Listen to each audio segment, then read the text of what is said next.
Hello friends, నేను మీ killer Krish. ఏంటి గుడ్డు బియ్యంలో అలా పడేసింది అక్క అనుకుంటున్నారా? నేను గుడ్డు సపరేట్ ఉడకబెట్టనండి, అందులోనే రైస్లోనే వేస్తా.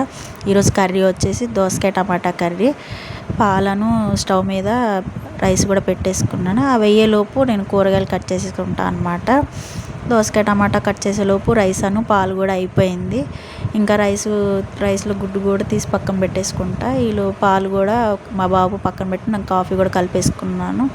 రైస్ కూడా అయిపోయింది. ఈలో పక్కన కడాయి పెట్టుకొని ఆనియన్స్ కూడా వేసేసుకున్నాను. ఆనియన్స్ మగ్గిన తర్వాత ఇంకా కొంచెం దోసకాయలు కూడా వేసేసుకొని మూత పెట్టేసుకున్నాను. ఈలోపు దోసకాయలు మగ్గేలోపు టమాటాలు కూడా కట్ చేసేసుకుంటాను అనమాట. టమాటాలు వేసే ముందే ఉప్పు పసుపు వేసేసుకొని టమాటాలు వేస్తా, లేకపోతే ముందే వేస్తే మగ్గవు.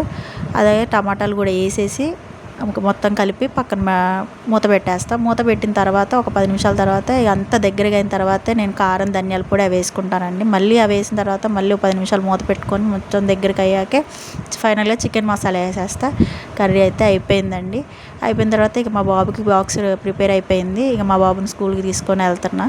స్కూల్కి ఇక నడుచుకుంటూ వెళ్తాం, మేము నడుచుకుంటూ తీసుకొస్తా బాబుని. 1.5 కిలోమీటర్ దూరం ఉంటుంది. చక్కగా వెళ్తాడు, ఇబ్బంది ఏం పెట్టాడు ఫస్ట్ నుంచి కూడా. చూడండి ఎలా బాయ్ చెప్తున్నాడు.